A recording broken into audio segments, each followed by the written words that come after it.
Good afternoon, everybody, and good morning to those in Europe. Um, Sean Lee here with a brief overview on what's been moving the market today, what I'm seeing, and yeah, which trades there are that I'm looking at pretty closely. Yeah, we've just seen a bit of a move in the Kiwi over the last sort of 20 minutes, half an hour. Broke pretty sharply from 72.20 down through 72 the figure. We've got pretty important support right here at 71.88, which is a 50% retracement of the 68.20 75.60 move. So that is an important technical level and should should attract some buyers. And I have a feeling, I can't confirm this, but I have a feeling that this move was a sterling Kiwi flow. Because as soon as we saw that Kiwi drop 30 pips or 25 to 30 pips, and then we saw sterling rally pretty sharply 20 pips. So yeah, that says to me that we've just seen a flow go through. Remember, this is it's August. It's traditionally the pretty thin markets, maybe at around 70% or so of normal volume. So I suspect that we just saw in early London somebody come in and buy some sterling Kiwi. Let's just switch over here to briefly to the Euro Kiwi chart. We had a look at this yesterday. We saw this move. This is on a weekly chart up through 162.50, and as you can see, there's pretty much fresh air all the way up here to 169 the figure. So I think that's what's leading to the weakness in the Kiwi. It's everybody's favorite short at the moment, and yeah, people are happy to sell it, and yeah, nobody's too comfortable buying dollars at the moment, and I think that's why we're seeing the moves in the crosses particularly. So yeah, I think just briefly that's what we saw in the last half hour, and that's a Kiwi flows. Again, we're still hanging around, as I said. That's 71.88 is the level to watch, that 50% retracement. And I would expect, at least on the hourly chart, that we're going to see some consolidation. So let's go and have a look at the rest of the majors. Sorry if I'm flicking here between charts. We go and let's have a look at dollar yen. So we opened this morning below 109 the figure, and here we are back up again at 109.30. The levels here are very clear. 108.50.60. We're hearing from a lot of the big interbank players that there are significant buying interest around there, and even if it is to break below there, then more buying interest around 108.10. On the top side, we saw those option expiries yesterday at 109.50, and tomorrow we've got that $2 billion of expiries up at 110 the figure. So yeah, that's 70 pips away from here. It's going to be hard work, I think, for dollar yen to get up to those levels, but we pretty much know what the levels are going to be. 108.50 on the downside, 110 the figure on the top side, and everything in between is I guess we can regard it as noise. Yeah, seeing some interest. This looks like sterling. Generally, sterling flows here in early Europe. Sterling yen, sterling Kiwi, euro sterling's off a little bit, but not seeing as much action there as we are in some of the other crosses. So yeah, so whilst we're on sterling, we've got that the GDP Q2 revision number out yeah, a little bit later. Now this data is famously porous, as they say, so it seems to be leaked every time, or there are certain people who seem to get this data.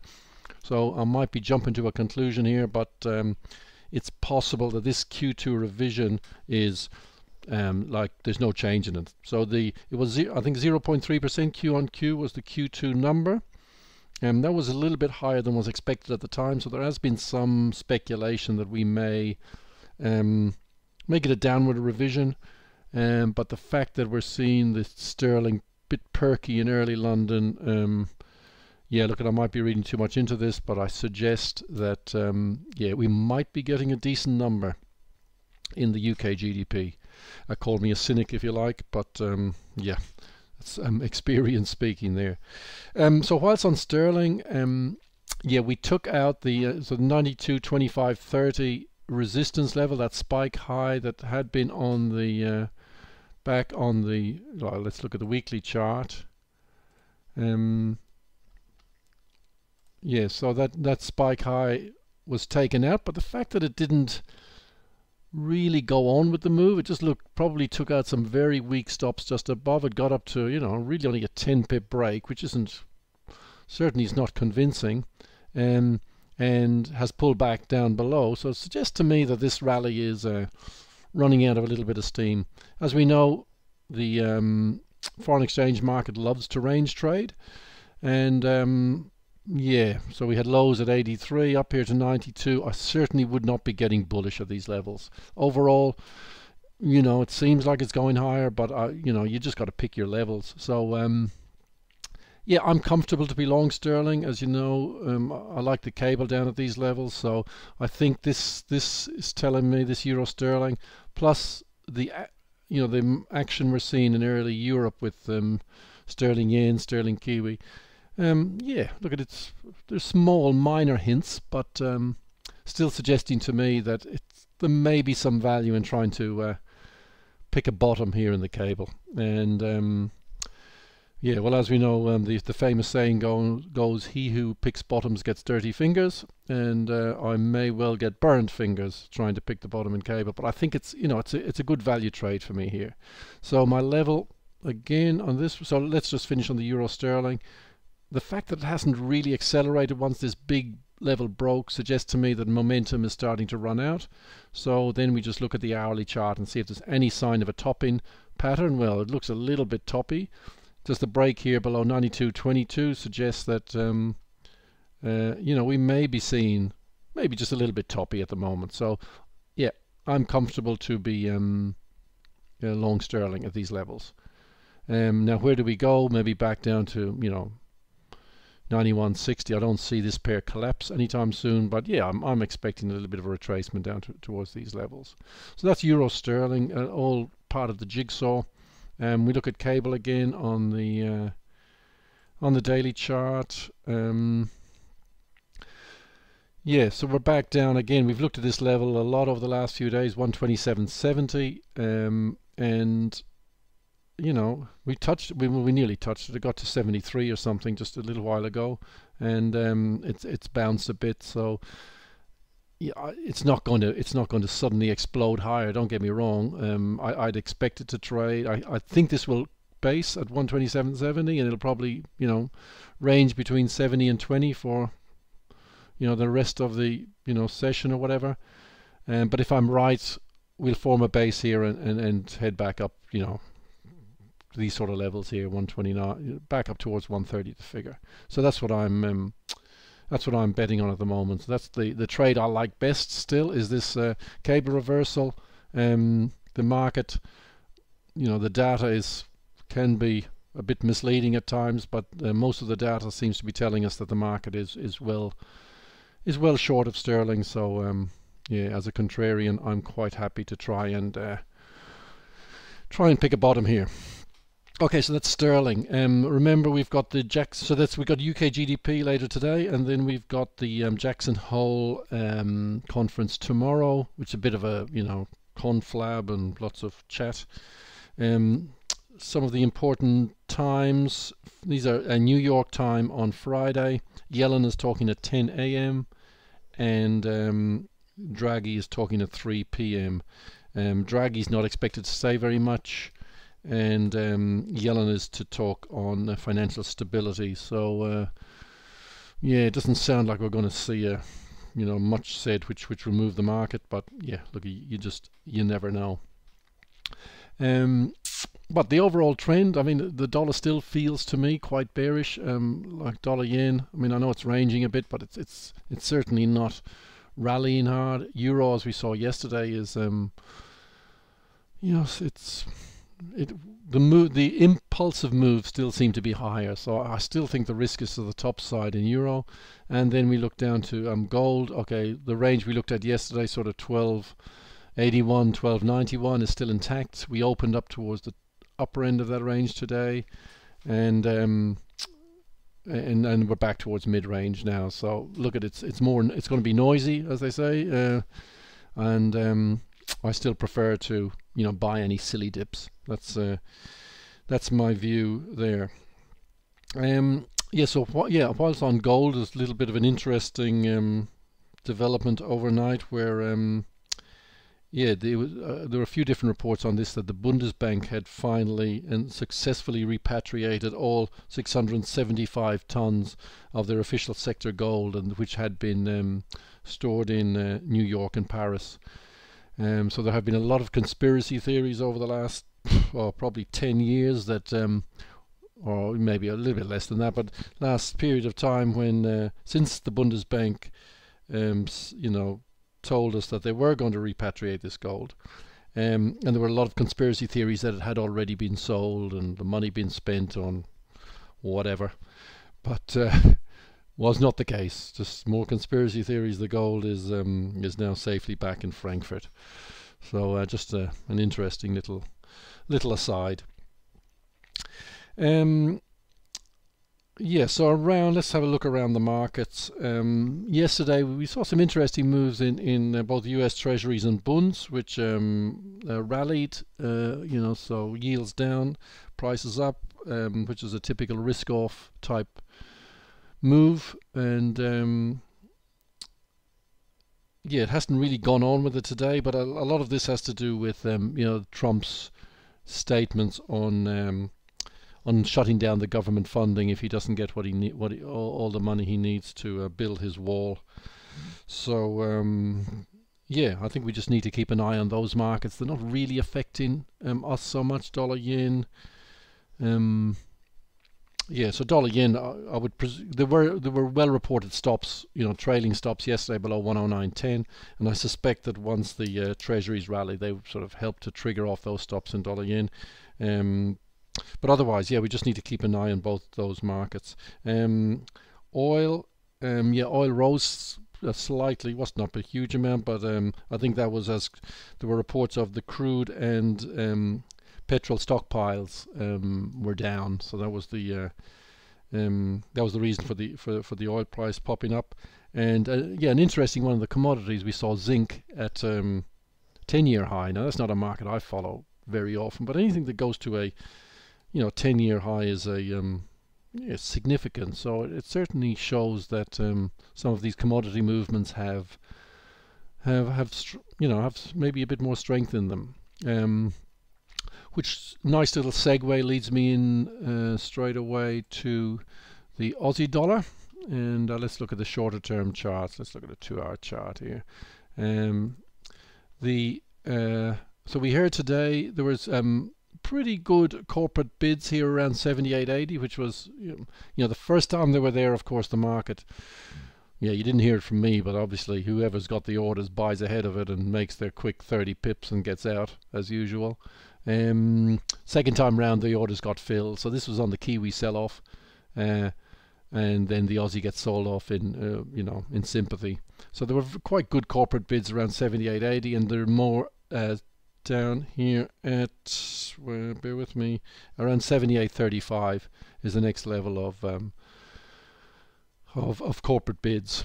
I don't have a strong view on the Aussie. Like I've been saying, I'm bearish US dollars, but I'm not particularly bullish on risk. So if we get some big risk off events, we're going to see the Aussie hurts, particularly on the crosses. Aussie yen down, Euro Aussie up. So I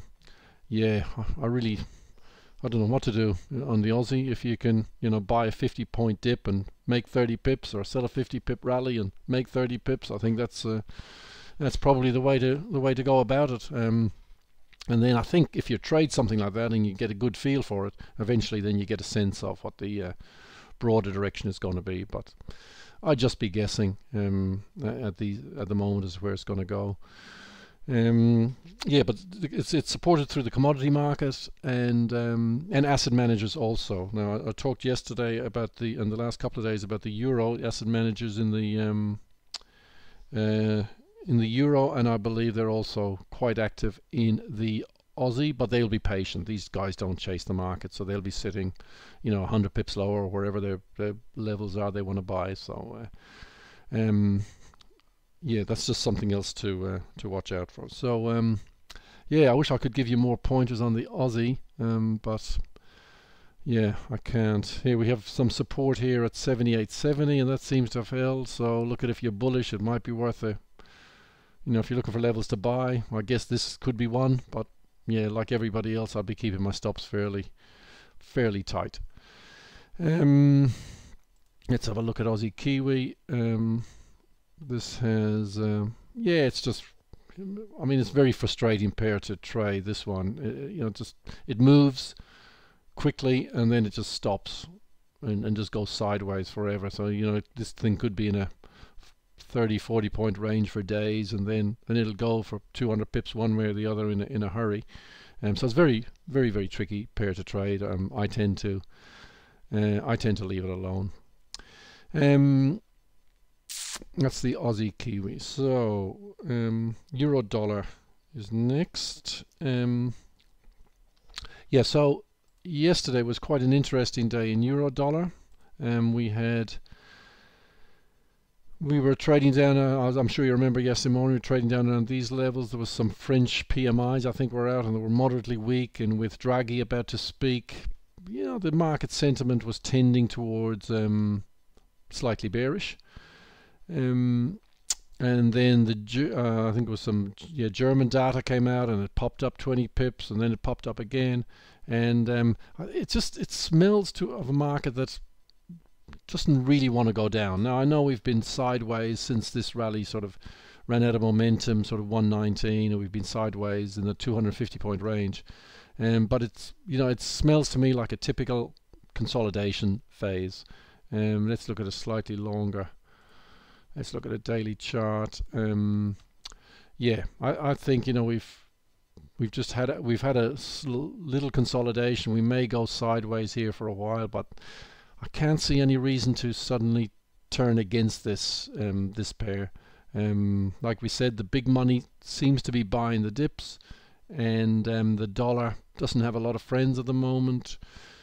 So yeah, I think euro is a buy dip proposition. Unfortunately, I think the next big move will probably be in a straight line higher, and we'll miss it on a Monday morning or something. And I certainly wouldn't be too comfortable going long here. 118 the figure, but that said, I'd rather be long than short, I suppose. That's the long and the short of it. The bigger players not really all that active just in the last couple of days, from what I'm hearing and reading here. Yeah, again, it's August. Bigger hedge funds are on holidays. Northern hemisphere holiday period, so it's typically always a quiet time. So that's the euro. So let me have a quick look over here in the in the chat room and see who's saying what. Yeah, okay. Barclay's also talking about the UK GDP, and yeah, the stocky. Yeah, we may, if any of us are stocky traders out there, we may see some movement. We've got a heavy calendar today. The Riksbank is talking on monetary policy and possibly targeting an inflation band. Yeah, so there is some risk associated with anybody trading, dollar or euro stocky today. This from BNP. They say the FX investors, as they see it, are quite long stocky. So, yeah, if that's your poison of choice, then be aware that yeah, there's got some risk factors happening today. Um, yeah, I don't think I've got a whole lot else to add at the moment. I'm quite happy to chat to you here in the forum if you've got some questions regarding any particular market movements. But yeah, so for now, I think my main trade is sterling. I know I've been sort of rattling on about this for a while, but my level is 127.70. It's been tested briefly. I expect it probably to be tested again. But if that holds, and as we looked at in euro sterling, sort of possibly a little bit of a, little euro sterling looking just a little bit toppy here, and it's come quite a long way, remember. So yeah, with euro sterling toppy, looks like we had flows in sterling yen and sterling kiwi. All of the above suggests to me that sterling's a good risk reward buy at around sort of, so any of these levels, 127.80, 90. If you're buying at those levels, depending on your risk appetite, and yeah, if it gets below 127.50, yeah, just get out and look for another opportunity somewhere else. But good risk reward, I think I see a sort of 30 to 40 point risk, and 100 pip plus potential profits. Yeah, I don't really know if I've got anything else to add at the moment. So, like I said, I'll be in the forum for a while, if in the chat room, if anybody wants to ask me any questions. So I'll chat to you over there. Cheers.